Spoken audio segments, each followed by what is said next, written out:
السلام علیکم ورحمۃ اللہ وبرکاتہ۔ معزز ناظرین، قرآن پاک اللہ تعالیٰ کی کتاب ہے، کلام اللہ ہے۔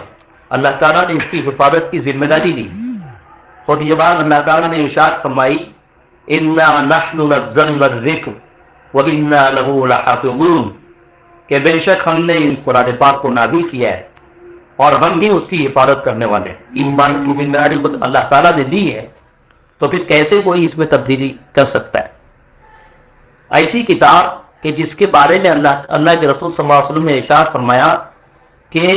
تم میں سب سے بہتر وہ ہے جو قرآن پاک سیکھے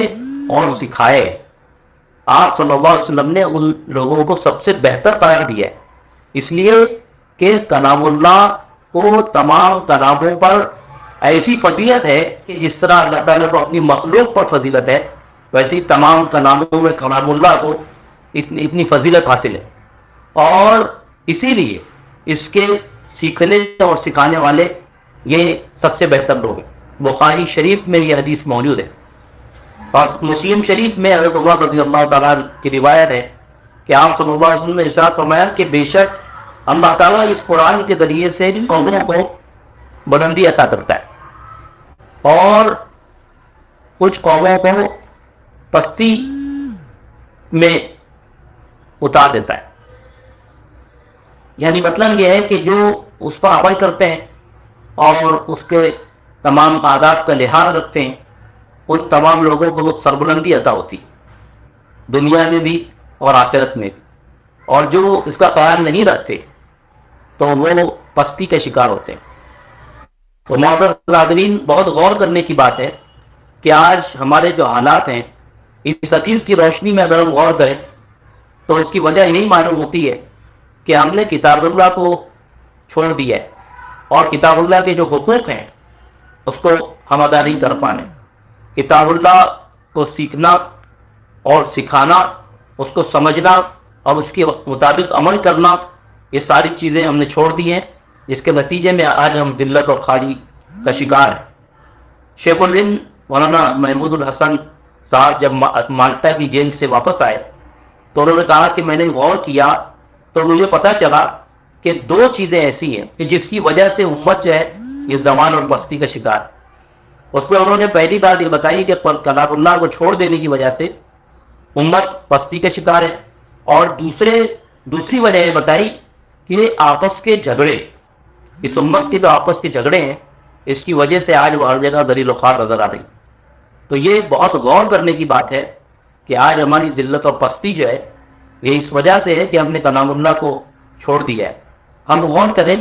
کہ ہم میں سے کتنے ہیں جن کو اس بات کی فکر ہے کہ اس کو صحیح طریقے سے پڑھیں، اس کی تلاوت کریں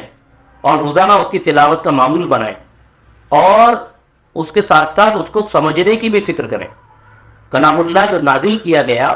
وہ صرف اس لیے نہیں کیا گیا کہ اس کی صرف تلاوت کر لی جائے، بلکہ اس لیے کیا گیا کہ اس کی تلاوت کے ساتھ ساتھ اس کو سمجھا بھی جائے اور اس پر عمل بھی کیا جائے۔ یہ وہ واحد کتاب ہے کہ جس کے ایک ایک حرف پر نیکیاں ملتی۔ تو ایسی کتاب کہ جس کے ایک ایک حرف پر نیکیاں اللہ تعالیٰ کی طرف سے ملتی ہیں، اور جو قیامت کے دن سفارش کرے گا اپنی تلاوت کرنے والے اور اس کے مطابق زندگی گزارنے والے کی سفارش بھی اور شفاعت بھی قرآن پاک کرے گا۔ تو ایسی کتاب، اس کو ہم نے ترک کر دیا ہے، چھوڑ دیا ہے، اور اس پر سے ہم نے توجہ ہٹا لی۔ ہم غور کریں کہ کیا انگلش اسپیکنگ کورس کو جتنی ہم اہمیت دیتے ہیں، کیا ہم کلام اللہ کے سیکھنے پر اتنی توجہ دیتے ہیں؟ کیا ہم اپنی بچوں کو اسکولوں اور کالجوں میں جس دلچسپی اور جس شوق کے ساتھ بھیجتے ہیں، کیا کلام اللہ کے سکھانے میں ہم اتنی دلچسپی دکھاتے ہیں؟ کیا ہم قرآن پاک کے پڑھنے اور پڑھانے والوں کو اس عزت کی نظر سے دیکھتے ہیں جس عزت کی نظر سے ہم ڈاکٹرز اور انجینئرس کو دیکھتے ہیں؟ تو یہ جو دوہرا رویہ ہم نے اختیار کیا ہوا ہے، اسی وجہ سے آج ہم ذلت و خواری کا شکار ہیں۔ اس لیے ہم دیکھتے ہیں کہ بڑی بڑی ڈگریاں حاصل کرنے والے جب ان سے کلام پاک کی تلاوت کے لیے کہا جاتا ہے تو ہم دیکھتے ہیں کہ وہ اس کی صحیح طور پر تلاوت بھی نہیں کر پاتے،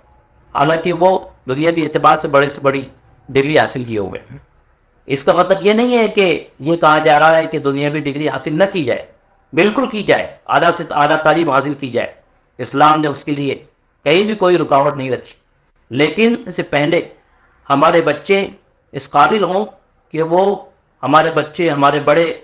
اس قابل ہوں کہ وہ کلام اللہ کو صحیح طریقے پر اس کی تلاوت کرنے والے بنے اور اس کو سمجھنے کا بھی ماحول بنے۔ یہ آخری اشرہ چل رہا ہے، رمضان المبارک سے قرآن پاک کا بہت گہرا تعلق،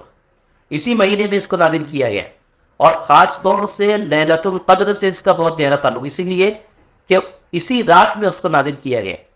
انا انزلناہ فی لیلۃ القدر، لیلۃ القدر میں اس کو نازل کیا گیا، تو آخری عشرے میں اس کی طاق راتوں میں یہ لیلۃ القدر کو تلاش کرنے کا آسوسن نے حکم دیا ہے۔ اس لیے آخری عشرے میں کلام پاک کو سیکھنے اور سکھانے کا اور زیادہ معمول ہونا چاہیے۔ ہم سوچیں کہ ابھی تک ہم نے کلام اللہ کو پڑھنے کی صحیح طریقے سے اس کی تلاوت کرنے اور اس کو سمجھنے کی کتنی فکر کی ہے، اور اگر ابھی تک ہم نہیں کر سکے